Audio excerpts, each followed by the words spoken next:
നമസ്കാരം, എല്ലാവർക്കും ശുഭദിനം ആശംസിക്കുന്നു. 62ാമത് സ്കൂൾ കലോത്സവം 3ാം ദിനത്തേക്ക് കടന്നിരിക്കുകയാണ്. സമയക്രമമാണ് ഇതിൽ ഏറ്റവും എടുത്തു പറയേണ്ടത്. ഒപ്പം തന്നെ കണ്ണൂരാണ് ഈ കലോത്സവത്തിൽ ഏറ്റവും മുന്നിൽ നിൽക്കുന്നത്. ആതിഥേയരായ കൊല്ലം ഒട്ടും പിന്നിലല്ല, 2ാം സ്ഥാനത്ത് കൊല്ലവും ഉണ്ട്. പിന്നെ മറ്റൊരു വാർത്ത പ്രധാനമായി നമ്മൾ പങ്കുവയ്ക്കാനുള്ള ഇന്ത്യയുടെ ആദ്യ സൂര്യപഠന ഉപഗ്രഹം ആദിത്യ L1 ഇന്ന് ലക്ഷ്യസ്ഥാനത്ത് എത്തുകയാണ്. അങ്ങനെ ഒരുപാട് വാർത്തകളുണ്ട്. ആ വാർത്തകളിലേക്ക് കടക്കാം. ഇന്ത്യയുടെ ആദ്യ സൂര്യപഠന ഉപഗ്രഹം ആദിത്യ L1 ഇന്ന് വൈകുന്നേരത്തോടെ ലക്ഷ്യസ്ഥാനത്തേക്ക് എത്തും. ഇന്ന് വൈകുന്നേരം 4-നും 4:30-നും ഇടയിലാണ് ആദിത്യ 1ാം ലാഗ്റേഞ്ച് പോയിന്റിന് ചുറ്റുമുള്ള ഹലോ ഓർബിറ്റിൽ പ്രവേശിക്കുക. ബംഗളൂരുവിലെ ISRO ട്രാക്കിംഗ് ആൻഡ് ടെലിമെട്രി നെറ്റ്വർക്കിൽ നിന്നാണ് പേടകത്തെ നിയന്ത്രിക്കുന്നത്. അടുത്ത നമ്മുടെ സംസ്ഥാന വാർത്തയിലേക്കാണ്. നമ്മൾ 3 ദിവസമായിട്ട് ഇന്ന് 3ാം ദിവസമാണ് കലോത്സവത്തിന്റെ. ആ വാർത്തയിലേക്കാണ്. 62ാം സ്കൂൾ കലോത്സവം 3ാം ദിവസത്തിലേക്ക് കടക്കുന്നു. മറ്റു കലോത്സവങ്ങളെ അപേക്ഷിച്ച് സമയക്രമമാണ് ഇക്കൊല്ലത്തെ ഏറ്റവും വലിയ പ്രത്യേകത. കണ്ണൂരാണ് പോയിന്റ് പട്ടികയിൽ 1ാമത്. കോഴിക്കോടും പാലക്കാടും ഒപ്പത്തിനൊപ്പമാണ്.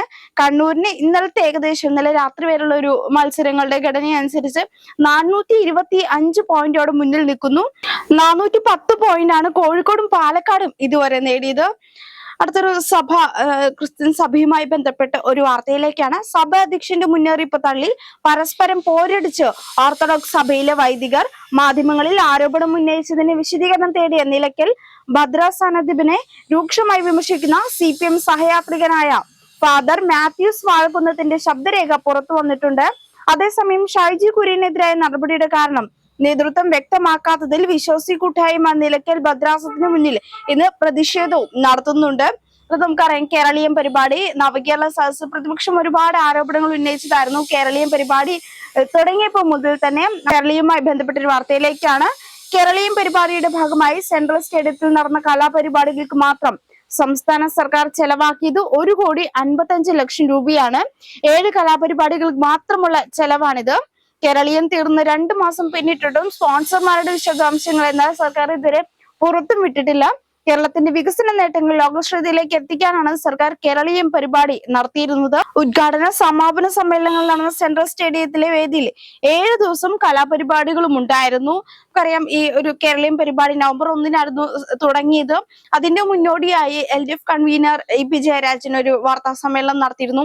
അന്നാണ് അദ്ദേഹം ഈ പരിപാടിയുമായി ബന്ധപ്പെട്ട കാര്യങ്ങൾ നമ്മോട് പങ്കുവച്ചത്.